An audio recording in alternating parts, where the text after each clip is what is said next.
Welcome to Modern Morality. My name is Mikey, and I'm joined here by John. Hello, everyone. And Johnny. Hello. Thank you for listening, and we hope that you enjoy.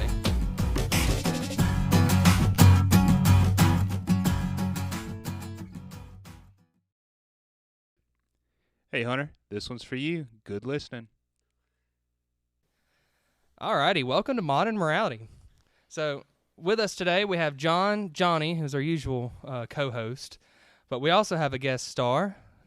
So we have Eddie, or he goes by Scoot, or Junior, whichever he prefers. What are you going by today? That works. How are y'all? Alrighty. So, the reason we wanted to get Eddie involved is because he's been a follower of ours since we pretty much started, and he's provided a lot of valuable critiques to our podcast. And we pretty much told him that instead of just complaining, why don't you come do it yourself? And that's what we're doing. And one of the complaints was we didn't have an episode one week. Yeah, we didn't have an episode one week. Man, so. we have not lived that down. It wasn't just Eddie that said that. I was hunting for the editor's number to call. Well, I can give it to you after the show. So for the last two episodes has kind of been over how certain media or entertainment has shaped morality. So we had an episode on music. We touched on TVs and movies on our previous episode. So I think today we might talk about books. Let's talk about books. See what happens. So, Johnny, books they make movies out of, or it could be. Honestly, it really could be. Or any book. Any book. Let's talk about how books shape morality. I think books have more moral I can't even say it. Help me out.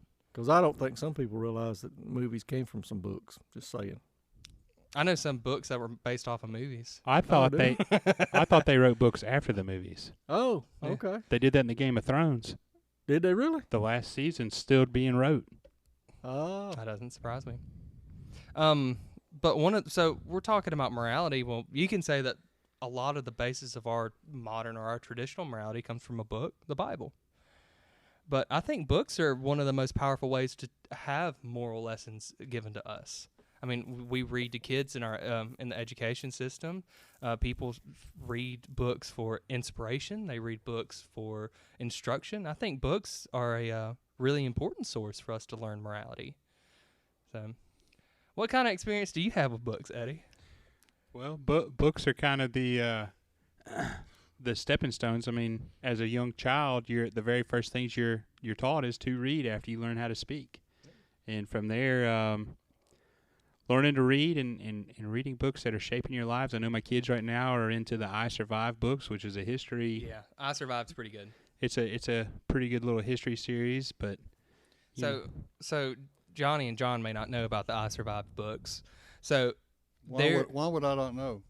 because it's a fairly John modern could book write and that it's a book. children's What you talking about? He probably. I mean, the one we just read was I Survived Pearl Harbor. So Well, you know, there is a chapter in the Bible called John. Yeah, there is. That don't mean I wrote it. I was gonna say, are you implying that you're? I'm not going to take credit for that. Good. I'm glad to hear that. Yeah, he's never gonna live this down after that podcast. I'm gonna start calling him Johns every day. So I got to ask this question. No, wait a minute. Can I ask questions this episode? No, 'Cause hold some on. episodes I Let can't. me finish my I Survived thought, and then I'll Okay. let you go to your question. So I Survived. There's this author, and I don't remember what her original book series was, but she started doing historical narratives, or they're fiction, but they're based off of real life events. It's kind of like the Magic Tree House. Y'all may know those. Mm-hmm. They're very similar to that, but they're more historically accurate when it comes to these events. So there's like I Survived Pearl Harbor. I Survived. There's like a great tsunami of we've done Japan the or something like tsunami, the Civil War. Yeah, the Revolutionary War. They go. There's a bunch of them. Yeah, and they're a great resource for our school. But I mean, they're not. I don't want to say they really teach morals as much as they teach history. They do, but the point I was taking to that is getting you engaged, especially kids engaged to want to learn to read, and then from there they take it like a grassroots fire and start reading more. Let's just get down to it. Morality is learned, right? I don't think morality is inherent, so to speak. So who chooses the book? Well, who chooses the book is one thing, but I think the point I was going to make is the basis of morality is the education you have. So the more knowledge you have, the more I don't want to say developed your morality could be, because I don't know how to explain that, but Okay. I think it really is the stepping stone. Reading is the stepping stone for building your knowledge to have a true moral character. I fully agree with that. May I add one caveat to that, though? Did you raise your hand first? I'm kidding.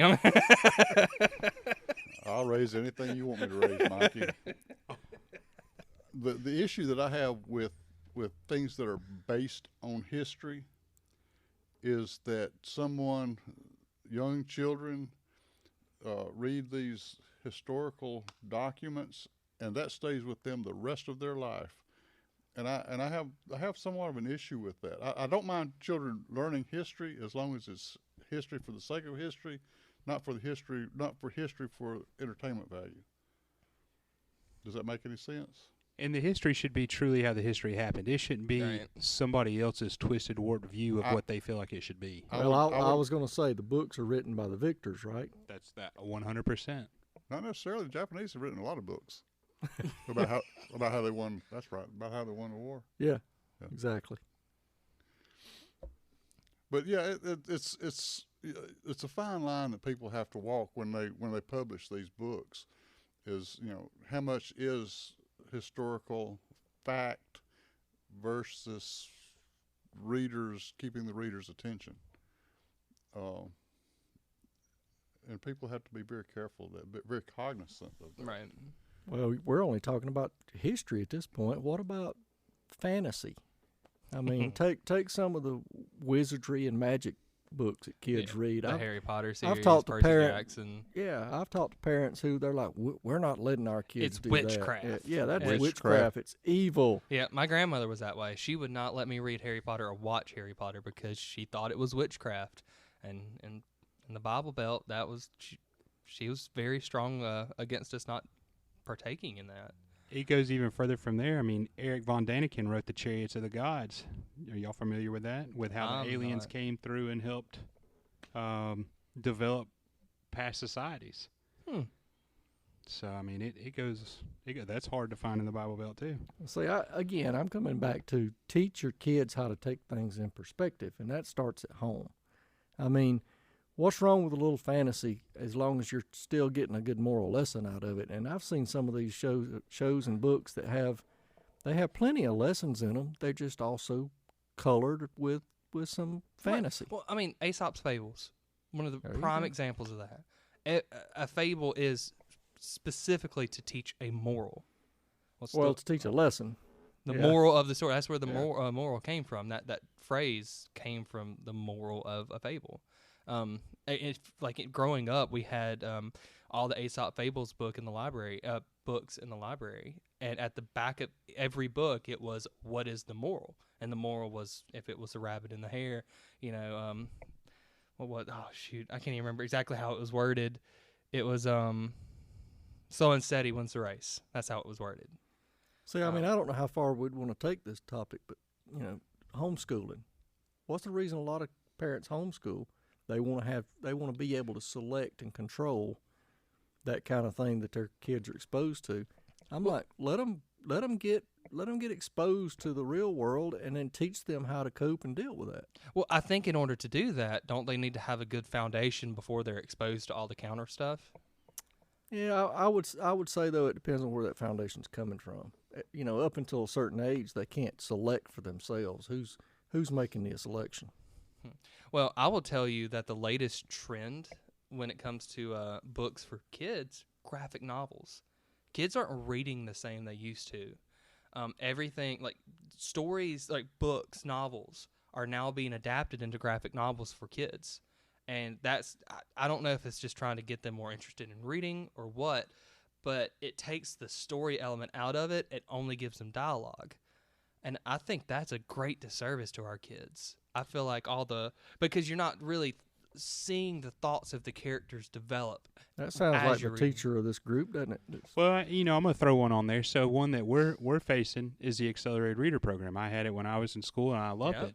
Well, now there's incentives for your word count at the end of each year. If you read X amount of words, you get a party or you get something like that. So a lot of kids today are going and picking the biggest book they can, not understanding what they're reading, trying to attempt to take a 20-question test on it. And couldn't tell you what it was, but in their mind, they're They trying to read. have the party. Yeah. Yeah, we used And to they're all have, 3-letter words. Yeah. Yeah. no, Not when I was 10-letter in words. elementary school, we had a 1,000,000 word count challenge. Yep. That's where they're at now. Yep. And we had AR, and I think AR was really important because it wasn't necessarily putting emphasis on the words per se, rather than the comprehension of like the main idea of the stories, or what if you can actually read the text and formulate your own ideas about what was impacted in this chapter. I feel like that's more important than saying you can read 120 words per minute. Reading without comprehension is useless, I agree. Agree. and that goes from everything from science fiction to technical manuals. See, and the issue that we're facing right now. So I'm a 4th grade teacher. 2 years ago, pandemic happened, and the where these kids are learning their fundamentals when it comes to reading, their phonics, their phonemic awareness, and all this, they never really got it the proper way.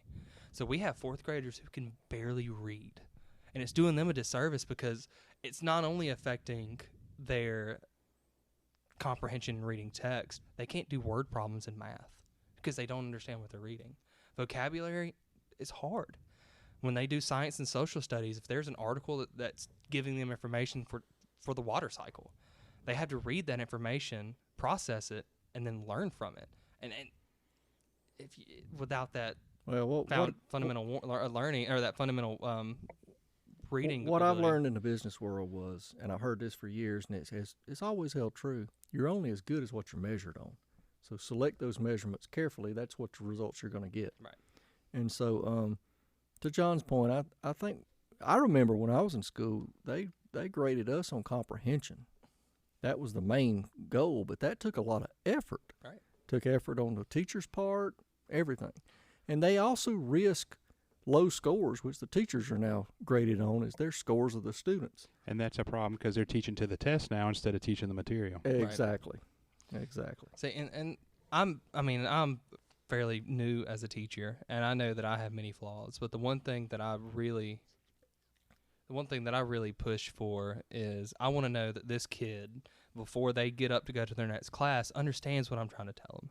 And I really do try to teach to mastery, which is hard to do in the limited time.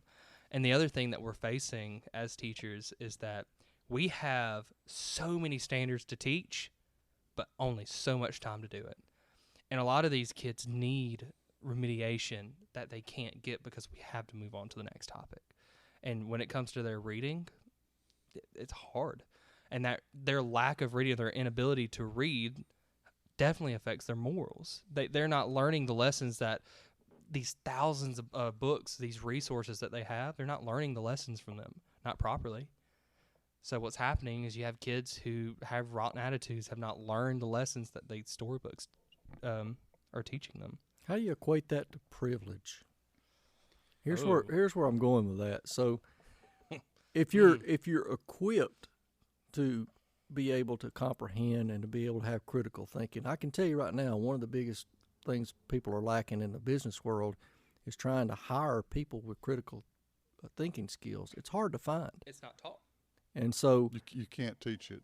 there's a whole nother You can't teach there's a critical whole thinking. nother topic there. But I guess where I was going with that was that I lost my total train of thought. Sorry.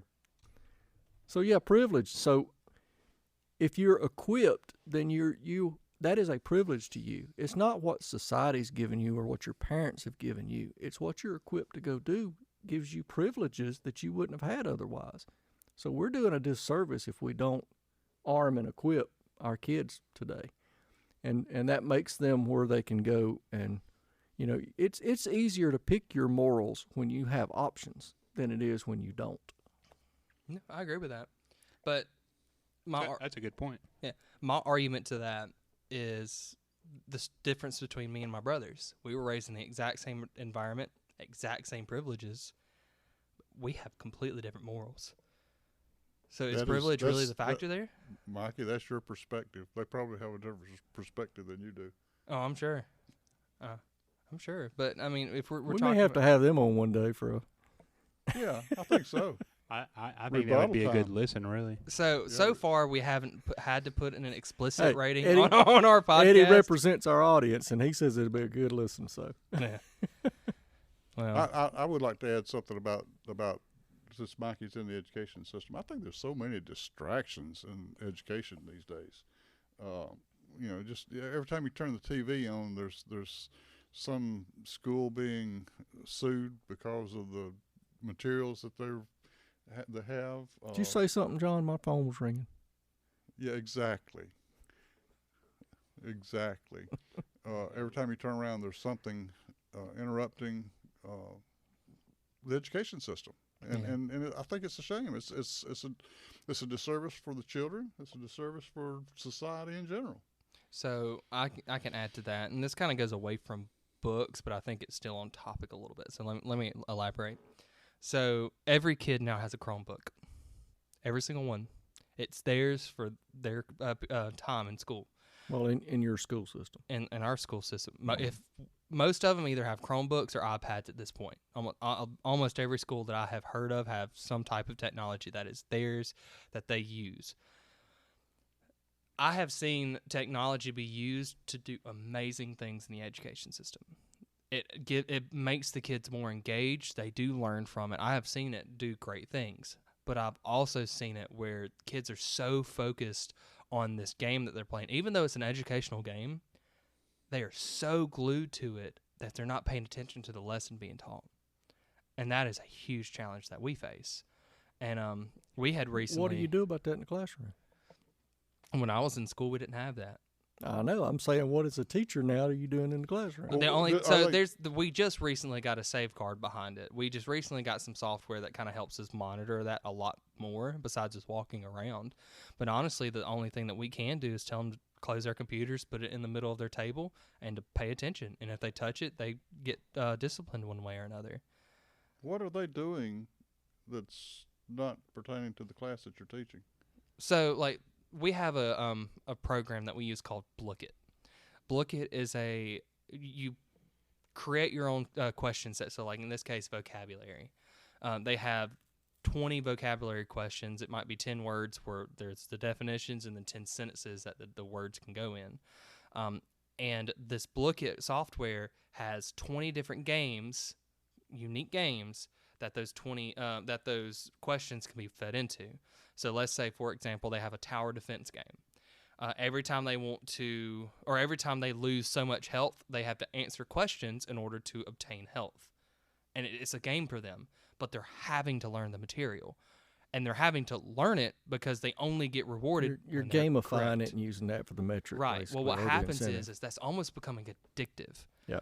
It's and the Blookit system specifically has. So has this really changed, or are you just telling it's a modern version of our Hot Wheels that we had when I was in elementary school? Hot Well, Wheels we didn't play with them during class. during class, right? Well, They they rolled out wouldn't have let us. We would have let us. Exactly. That. Right. Well, the issue is what we've been, and we're getting better at it. I mean, I say there's always been, there's always going to be improvements, and there's always can be improvements. But what's happening now is we pretty much have to walk around constantly monitoring people's screens because there's always going to be one or two kids who are doing something off task. Always without fail. But as far as the system goes, I mean that's just the way they learn. And I was talking to some of my teachers. Teammates. we had those kind of kids when I was in school too. But you know what the repercussion was? They failed. That don't happen today. It depends.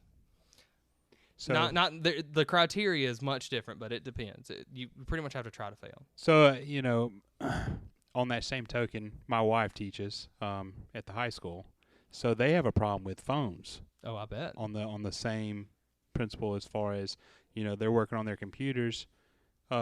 Such and such allows us to listen to our music while we're working on their class, but I want to do it in your class and you're not allowing me. So that's an issue with technology and trying to bend the rules there. So, again, way off topic of books, but this is another topic that I would love to dive into. Let's bring it back to books then. Book burning. You just gonna cut me off? Yeah, I did. Sorry about that. No, but the one thing we'll talk about, and I want to go ahead and get it out here before I forget to mention it, is how it feels like nobody has each other's back anymore. You're talking about how one teacher says that they can use phones and another teacher doesn't. That happens all the time. That happens in households too. Very much so. Step parenting, whatever. That's a good topic. Yeah. And I feel like that's something we could definitely elaborate on. But we later can't on. do it all in one episode. You know, so- Sure, we can. You Let's know, have a 3-hour episode, guys. Let's you know, do it. The school systems are funded, and they pay for people like superintendents, for principals, for assistant principals, for curriculum directors. I don't think they're doing their jobs. That's just my point of view. I don't remember having all those roles when we were in school. I'd Well- say So, that. and we got by fine. Or Let I me- did. Well, that's a matter Well, of opinion too. I'm I- sure. I think that it has been complicated to the point where those roles, I don't want to say are necessary, but there is need for additional support. Like I will say, and this is not me trying to kiss a butt or anything, but my principal team, amazing. They really try to support their teachers. We have one assistant principal, one principal, one counselor. Very small admin team up top, but I mean they are busting their tail trying to make sure that we have the funding we need to buy resources, making sure the kids are behaving properly in any way that they can, making sure that the school is safe. I mean, they really do work constantly, and I may have the summers off, but these this admin team, they don't have the time off that we do. So See, I think maybe, there's maybe yet another episode, but I remember what taxes were to support the schools 30 years ago versus what they are now, and they're struggling now. Where's the money going? Computers. computers. Let's take this back to books. So are y'all kids still getting issued books? I don't want to say they're required, but they typically have 2 library books with them at all times. Do the kids know what the Dewey Decimal System is? I know it's taught in the library system. So like we have The what? Oh, wait, that's That- right. that was I before- knew Mr. Dewey. I was gonna say that was before your time, John. Was that Uncle Dewey?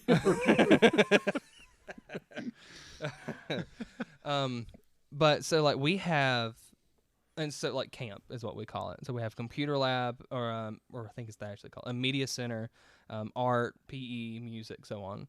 And when they have media center that week, I believe that's where a lot of those lessons are being taught. And it's plastered all over the walls. I mean, there's really no need for them not to know. Or not to say there's no need. There's no excuse for them not to know the Dewey Decimal System by the time they leave elementary school. I bet card catalog's not there though. No. I bet it's in the bag somewhere. Surely, hopefully. They're not putting numbers on the spines of books anymore? It's so All on a barcode now, isn't it? barcode. Yeah. Wow. Yeah, it's all barcode. Yeah, but kids today can just look at the barcode and they can read it. I'm just kidding. But no, one of the things talking about books, you're talking about AR, accelerated reading. We have something called Fontes and Pinnell. Fontes and Pinnell Excuse me? is a system of it's reading comprehension and reading fluency, and it's how we grade what level they are. So back when we were in elementary school, which I can say that with Eddie on as a guest today. When we had AR, we were based on kind of like grade level. If you were a 5.2, you're a low 5th grade reading level. Well, John, I feel discriminated. How is that determined? what the grade level or the reading level? It was typically by doing the AR test, and as you did very well on the test, your level would keep increasing, and then you would read bigger books. If you read a 7th grade book and you took a test and passed it flying colors, then that you would keep increasing your So level. what's the bottom line from the testing? Comprehension. Comprehension, yeah. And And books, AR was definitely comprehension. It was, in the books at that time, I believe, were leveled based on the content of the book as far as words, the stories. maturity, yeah. So you can have a book that may have very, I don't want to say simple sentences or simple words, but if the content was very gory, it would tend to be higher up there for maturity because it's harder to pull certain main ideas from that. Or if it was something about romance where certain things happened over a span of time. And So we're talking about grading the books at a certain level. Mhm. Okay. So Fontes and Pinnell does it a little differently, where And then if you comprehend that book, you're at that level. Well, I have a grandson, Consistent. and I'm not exactly sure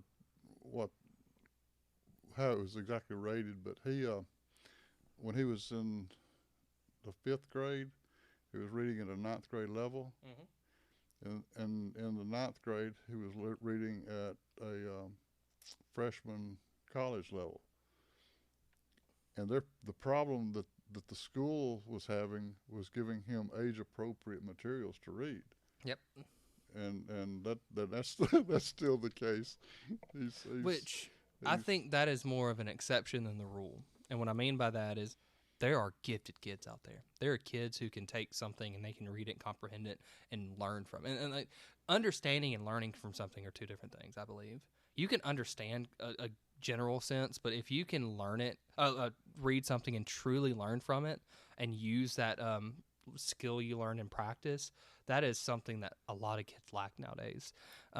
But to that point, we have kids now. Like one of the things I was going to say about Fontes and Pinnell is they're not using like library books. They have books in this kit. You read level N, you got a nonfiction and a fiction book. And they are graded on fluency and comprehension. And the way they do the fluency is not speed, but accuracy of the words. If they miss a word, they get that word checked off. And if they have so much percentage of You mean like fluency. we used to grade typing? Close. Very close. And anyways, they would do the fluency, and if they did very well, then that's a good score on their part. But if they bombed comprehension, they're not that level. If they didn't understand what they're reading, they're not going to be at that level, even though they read every word perfectly. Excuse me. And so, I mean, it's a good system to use, but it limits them because we have kids who read very, very fluently, who can read level Z's or Z pluses, but can't comprehend it, and they're rereading the books, which is almost a cheat. It's no longer a cold read for them. So I'm curious, if a book was a 5th grade level 30 years ago, is that same book still a 5th grade level? It is. I got my feelings hurt. I bought my son a book that I read called The Hatchet. I don't know if y'all read I it. know The Hatchet. Yeah, we reread it in class. And I thought, it'd be a great book for him to read. Well, he's, I want to say he's reading on a 5th grade level, and it's a 6th grade level. And they've kind of said, hey, look, you need to do this. Well, then I got to thinking, I read that book in 6th grade, so it probably is still We read there. Hatchet in 4th grade. Is it the same Hatchet where Brian had a plane crash? Yep. And the survival story? Such a good story. I think I read that in 2nd grade, didn't you, John? Can I kind of change this? Where's the red fern grows? Yeah. He could probably tell you. He was there. I want to change the direction right quick. Going back to fables and morals from fables. Can somebody tell me what was learned from Jack and the Beanstalk?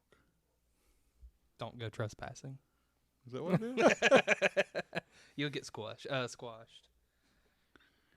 Eddie? Don't count your beans before you have them. I couldn't tell you. I couldn't I think either. it has something to do with greed. I think it. Oh, that's a good point. I think greed has. I thought it was just entertainment. Yeah, No, I can see that. So you're talking about, is it greed that Jack stole the goose that laid the golden eggs, or is it greed that he thought the magic beans could do something far greater than practical means? Where does the greed come into play? That's fantasy. Or the greed came from the guy who sold him, gave him the Beans. beans for his cow. Well, lots of things Lots going on of there. things going on there, and Isn't that something like what they call multicollinearity? huh? Hey, Mikey used a big word. I had to throw one in there. What big word did I use? I don't know. It sounded like you were sneezing every time. Fontes and Pinnell are names. There you go. They're names. Oh, Fontes, okay. See? Pinnell. They're two names. They're put together and made a literary set out of them. It wasn't a vocabulary word. I can use those big words like mayonnaise and refrigerator.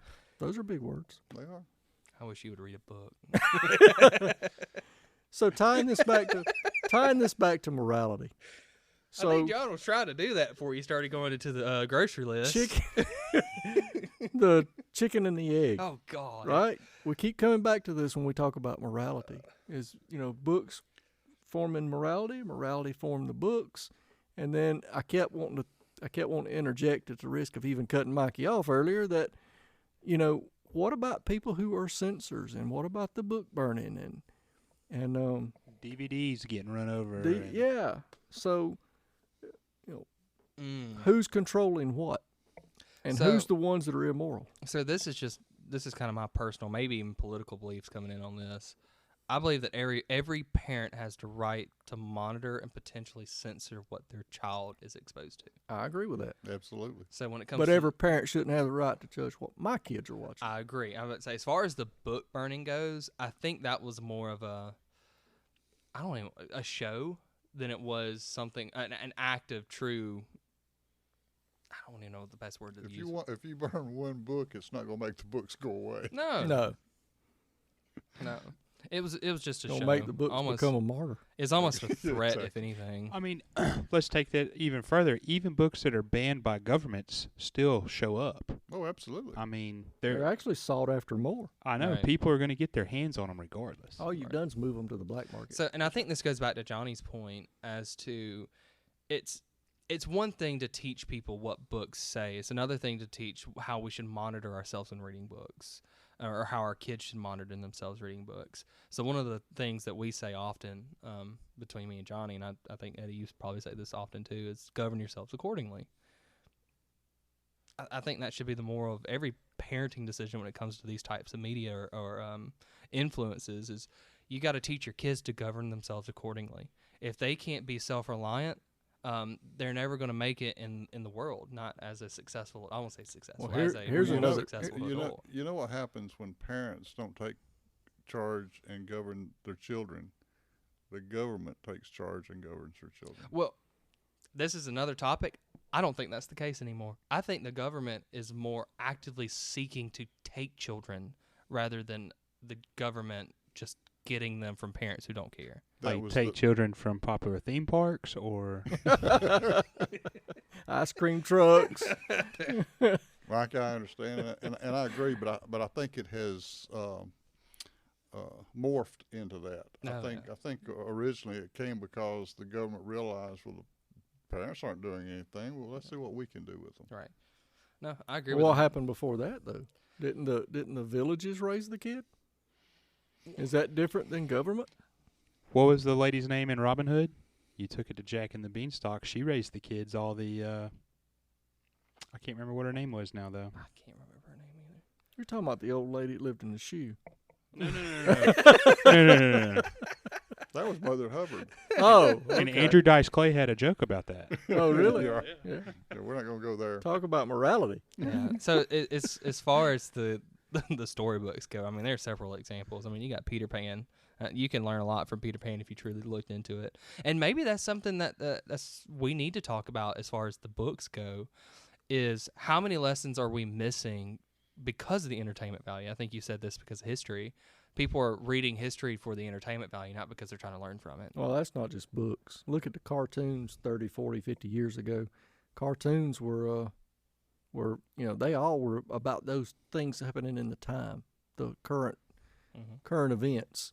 You know, how many Disney cartoons had references to war back in World War II? I think it's banned now, but wasn't there a Disney like Mickey Mouse or Donald Duck Hitler thing? Yes. Going back to Hitler. This is A lot episode of those 3 of things- Hitler. A lot of those things have been banned now, and people won't ever see them. Mhm. But I think that comes back. We started off this episode with talking about history. If you don't know the history, how do you put context on these things? We've come like full circle in our discussion. Just so you guys know, if you heard a thump, that was Eddie. That was Eddie flicking an ant off his microphone. Sorry. Dead ant. Dead ant. That cartoons kind of opens up a whole nother can of worms. So we're at 33 minutes right now. I mean, if you go to cartoons, South Park keeps up the current times. We'll we'll talk about that in the next episode. So, all right, I think we're gonna wrap up the book discussion. This book club right now. So, John, anything you want to add before we close up topic? No, I think we covered a lot. Now, you never should judge a book by its cover. You're right. All right. Johnny? I can't top that joke. All righty. Eddie? Nothing here. Is he talking about your hair and my hair?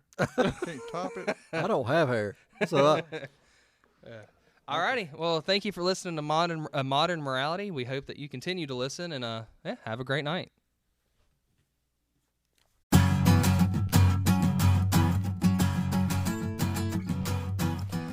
Thank you for listening to Modern Morality. Please visit our website at modernmoralitymedia.com and leave us some feedback about the show. We look forward to exploring more with you.